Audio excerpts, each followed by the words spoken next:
नमस्कार दोस्तों, मेरा नाम है मनीष कुमार सिंह और आप देख रहे हैं 4 पीएम महाराष्ट्र। मुंबई से लेके ठाणे तक और अलग अलग विधानसभा जो कॉन्स्टिट्यूंसीज है वहां हम लोग जा रहे हैं, लोगों से बातचीत कर रहे हैं। कैंडिडेट्स जो उम्मीदवार हैं उन्हें कोशिश कर रहे हैं कि आप तक पहुंचाए, वो क्या सोच रहे हैं, किस तरीके से लड़ रहे हैं। और इन सबके बीच जो राजनीतिक विश्लेषक है, जो राजनीतिक एक्सपर्ट्स हैं, उनसे भी हम बातचीत कर रहे हैं और समझने की कोशिश कर रहे हैं कि महाराष्ट्र की राजनीति आखिर दिन पर दिन जैसे रिजल्ट के दिन नजदीक आ रहे हैं, आखिर किस ओर खिसकती जा रही है। क्योंकि ये महाराष्ट्र की सियासत है, यहाँ पर कभी भी कुछ भी होता है। और इस वक्त हमारे साथ जो है सुबोध जी हैं, सीनियर जर्नलिस्ट। सुबोध जी, सबसे पहले तो आपका स्वागत है 4 पीएम पे। नमस्कार जी। सुबोध जी, हमने देखा कि महाराष्ट्र में हमने देखा कि मुंबई में और ठाणे में, क्योंकि इन दोनों ही जगहों पर काफी सारी सीटें हैं, क्योंकि ठाणे जो है वो वहां से सीएम शिंदे आते हैं और शिवसेना का गढ़ कहा जाता है। मुंबई जो है वो भी शिवसेना का गढ़ है, क्योंकि वहां से हमेशा उद्धव ठाकरे की शिवसेना जीतती आई है। इस बार क्या लग रहा है आपको, मुंबई और ठाणे दोनों की बात करें तो क्या लग रहा है कि किसका पलड़ा भारी होने वाला है? देखिए, सबसे बड़ी बात ये है कि अभी तो बताना मुश्किल है हाँ। कि पलड़ा किसका भारी है, क्योंकि दोनों ही पक्ष जो हैं काफ़ी मेहनत कर रहे हैं और पूरी जी-जान लगाए हुए हैं। अभी बस कुछ ही दिन बाकी हैं और सब लोग अपनी जान फूँक रहे हैं। लेकिन एक बात ज़रूरी है कि जिस तरह के मुद्दे उठाए जा रहे हैं, वो मुद्दे काफ़ी अहम हैं। लोगों का जो लास्ट मोमेंट में जो वोटर्स होता है, उसका मन बदलने के लिए या समझने के लिए। जैसे अभी हमने ये देखा था कि महायुति एक मुद्दा जो है कि बटेंगे तो कटेंगे, ये वाला मुद्दा जो लेकर के चल रही है। अभी पिछले दिनों थाने में ही है, मीरा भाईंदर है, वहाँ पर योगी आदित्यनाथ आए थे, उन्होंने भी इसी की बात की थी। यहाँ तक देवेंद्र फडणवीस भी इसी की बात कर रहे हैं। तो ये मुद्दे को लेकर के कहीं न कहीं पोलराइज़ेशन की बातें चल रही हैं, जहाँ पर थाने और मुंबई भी अछूता नहीं है।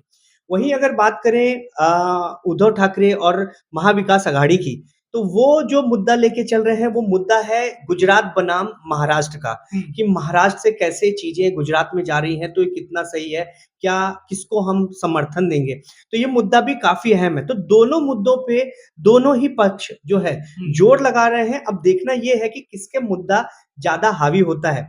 अब अगर हम मुंबई की बात करें या थाने की बात करें, तो यहाँ पर अगर हम वोटर्स के हिसाब से देखें, तो मराठी वोटर्स काफ़ी है, खासतौर से कुछ पर्टिकुलर है। थाने की अगर बात करें, थाने में काफ़ी है। तो थाने में जहाँ एकनाथ शिंदे जो है मुख्यमंत्री हैं, वो लड़ रहे हैं, तो उनके अगेंस्ट में उद्धव ठाकरे की जो पार्टी है, वहाँ से आनंद दिघे के जो रिलेटिव हैं, वो लड़ रहे हैं। तो पक्की बात है कि जो मुद्दा थाने का अगर करें, तो मराठी वर्सेस मराठी है।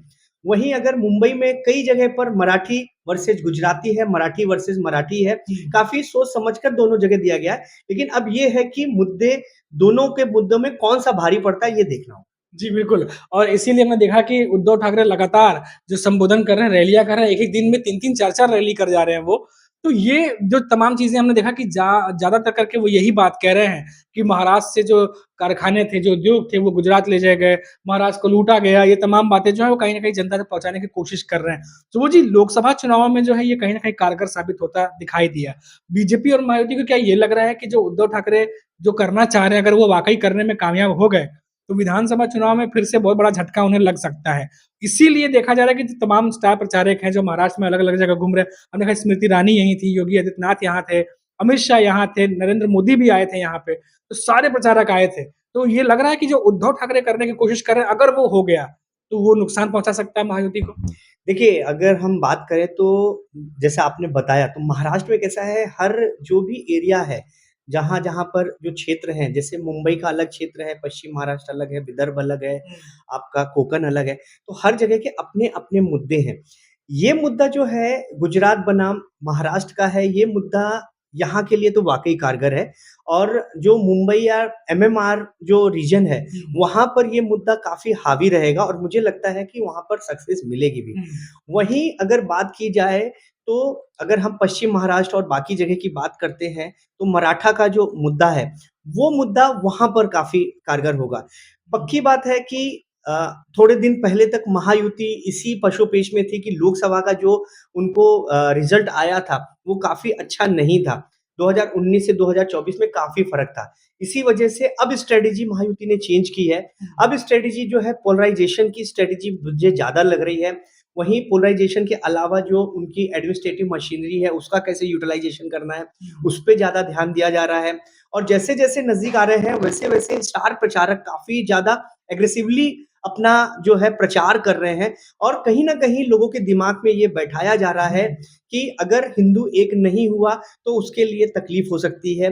वहीं जो संविधान को लेके जो लोकसभा के टाइम में जो कांग्रेस और उसकी जो पार्टीज़ हैं, उनको संविधान को लेकर के काफ़ी ज़्यादा फ़ायदा हुआ था कि कहीं संविधान बदल ना दिया जाए। क्योंकि आपको याद होगा 400 पार का जो नारा लगा था बीजेपी की तरफ से, वही उनको बैकफ़ायर कर गया। क्योंकि उससे ही चल के जो कांग्रेस और उनके साथ के दल वाले थे, उन्होंने संविधान खतरे में है ये नैरेटिव सेट कर दिया। वो नैरेटिव सेट करने से उनको बहुत फ़ायदा हुआ था और बीजेपी को नुकसान हुआ। यहाँ पर कैसा है, यहाँ पर दोनों चीज़ें अलग-अलग हैं, लेकिन जो पोलराइज़ेशन है, वो पोलराइज़ेशन वाक़ई होता है या फिर विकास का मुद्दा? क्योंकि अगर बात की जाए गुजरात बनाम महाराष्ट्र की, तो इसमें विकास की बात ज़्यादा हो रही है। लेकिन कितना ज़्यादा इंटेंस होकर के ये मुद्दे को लोगों तक पहुँचाया जाएगा, वोटर्स का दिमाग कैसे ये लोग उसको चेंज कर पाएँगे या फिर वोटर्स का दिमाग इस पोलराइज़ेशन में जाएगा, ये बहुत ज़्यादा चीज़ें डिसाइड करेंगी। जी, बिल्कुल। बहुत सारी चीज़ें एक साथ हो रही हैं महाराष्ट्र में इन दिनों, क्योंकि बहुत ज़्यादा समय बचा नहीं है।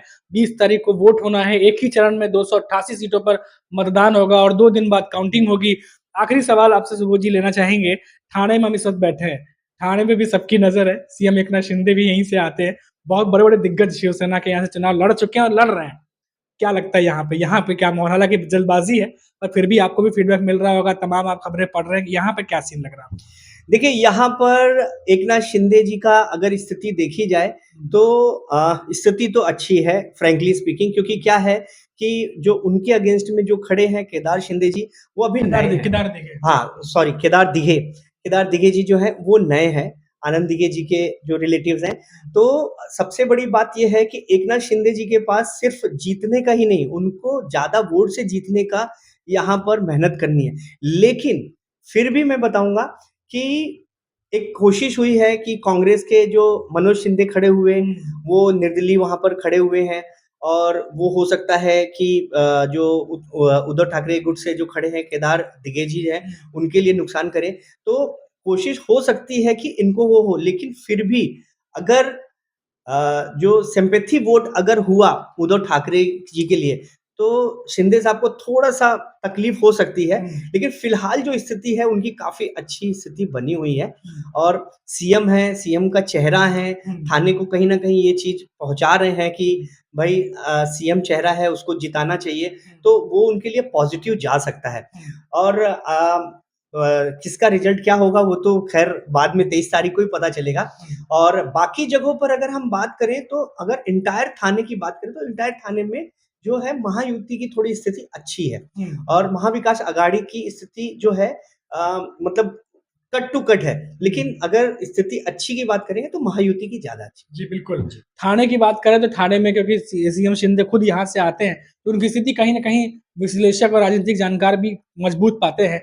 लेकिन कई सारी ऐसी सीटें हैं मुंबई की या मुंबई के आसपास के इलाकों की, जहाँ पर टक्कर का मुकाबला है और इस बार कहीं भी जो है वो पलड़ा भारी हो सकता है, किसी की तरफ भी तराजू झुक सकता है। इसमें कहना अभी कुछ भी बहुत ज़्यादा जल्दबाज़ी होगी। फिलहाल सभी की तरह हमें भी इंतज़ार रहेगा। सुबोध जी बहुत-बहुत शुक्रिया हमसे बात करने के लिए। तो हम जब लौटेंगे दोबारा तो फिर बातचीत करेंगे किसी और बड़ी खबर पर, किसी बड़े मुद्दे पर, और लगातार कोशिश करते रहते हैं कि मुंबई और महाराष्ट्र की राजनीतिक जो खबरें हैं वो लगातार आप तक लेके आते रहें।